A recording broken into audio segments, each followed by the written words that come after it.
It's Life for Me, Episode 8, the last episode.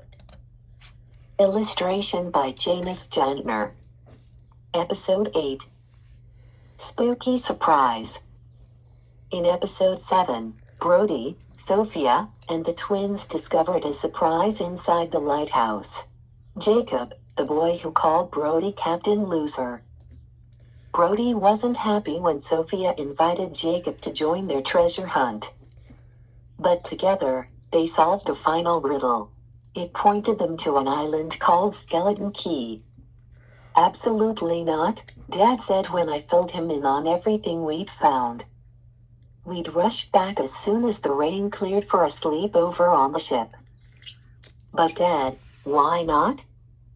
You want to sail to a haunted island to find hidden treasure first thing in the morning? No way. Dad shook his head and made a stern face. We're pirates. If we're sailing to a haunted island, it's going to be tonight. Yes. I pumped my fist and nearly knocked my parents over with a fierce hug. They were my heroes right then. You're the best. Mom popped open one of the costume boxes. If we're doing this, everyone needs to look the part. Come dig in. I thought Jacob would scoff. But he was the first to pull out a costume. The guy just kept surprising me. Maybe he was actually a good dude after all. He tossed me the itchy, fluffy black beard. Here, Captain Loser. Maybe not. But then he wrapped a long red beard around his face and tipped his giant floppy hat at me. Just joking, bro. So yeah, I was still undecided about Jacob at that point. But since he wouldn't be going to my school, I wasn't really worried about it. The night sky was pitch black by the time the ship slipped away from Clam Cove, and a chilly breeze picked up as we neared Skeleton Key. Our pirate flag whipped in the wind, making an eerie sound. Shiver me timbers, Mara said, tugging her coat tighter and making me laugh. My nerves were buzzing with excitement and, I'll be honest, a little bit of fear. I hoped the rumors about the islands were just rumors, because if ghosts turned out to be real, I never, ever wanted to see one. Are you ready, kids? Mom asked as she steered the ship toward the dock. Aye, Captain, most of us replied. I am not, Marcus said. Sophia tugged his hand.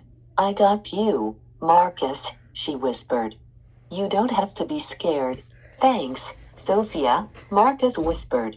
Weird, this dock looks brand new, Dad remarked as we got off the ship. Maybe the ghosts built it so they could visit their ghost sharks, Mara said. Not funny, Mara, Marcus hissed. The salty air felt thick around us as we crept toward land. It was so dark that I could hardly see. Mosquitoes buzzed in my ears. At least I hoped they were mosquitoes.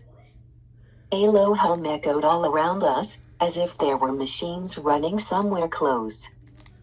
That really freaked me out, because this island was supposed to be deserted, not humming. I was ready to run back to the ship when a light suddenly flared and I could see a dark shadow figure heading straight toward us. There was a lot of shouting. I'm pretty sure Dad shrieked the loudest. Jacob hid behind me. My heart pounded like it was trying to jump right out of my chest. Go, go, go. I yelled, taking off toward the ship. Then, howdy, folks, a voice boomed. A voice I recognized. I stopped running, but my heart didn't get the message. It was still trying to beat it out of there. Mr. Jerome, Mara said, squinting in the bright light. Is that you? Well, yeah, I followed my clues to the island, so who else did you expect? Old man Jerome yelled. Come on back, nothing to be scared of. Nothing at all, Just a band of cranky ghosts and their bloodthirsty pet sharks, Marcus said when we reached him. Old Man Jerome laughed. That was a good tale, wasn't it? It did the job, anyway. What job? I asked. Keeping people away from this place, he said. Until it was ready, that is. I was confused. Ready for what? I'll show ya. Did you bring the key? Mara pulled the key from her backpack. That's the one. Old Man Jerome nodded. Follow me. He typed something on his phone, and the bright light went dark. Don't want to spoil the surprise. We peppered him with questions as we walked through the dark, but he just chuckled and didn't answer any of them. Then, we reached a tall fence. Old Man Jerome pointed to a lock. Go ahead. Open it. Mara gave the key to Sophia, which I thought was pretty cool of her. Sophia stabbed at the keyhole a few times, then finally got it into the lock and turned. A wide gate swung open. Music blasted. Lights blazed on, lighting up the island like a football field on a Friday night. And we all screamed. Old Man Jerome howled. Not like a werewolf, although at this point, I was thinking anything was possible. He howled with laughter. That's exactly the reaction I was hoping for, kids. He opened his arms wide and bowed. Welcome to Kooky Spooky Island Theme Park, where every day is a scream. I couldn't believe my eyes.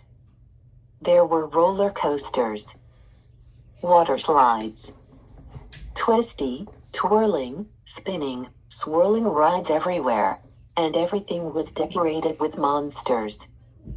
It was awesome. I wanted to stir up some excitement and get people talking with the treasure hunt, maybe get a little attention from the local news. That seemed like a fun way to stir up buzz for the park's grand opening, Old Man Jerome explained. But then no one caught on. That is, until you three asked me about the book the other night. Are you sure you made up the stories about the ghost sharks? Marcus asked. He still looked a little worried. Sure did, Old Man Jerome replied. Had to keep what I was up to under wraps, and I thought the story might keep most folks away.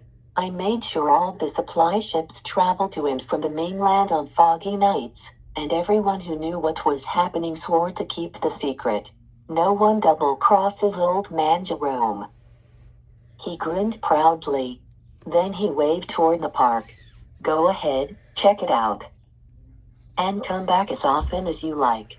As the first to solve the clues, you all get free passes. Snacks, games, everything free for life. Yes.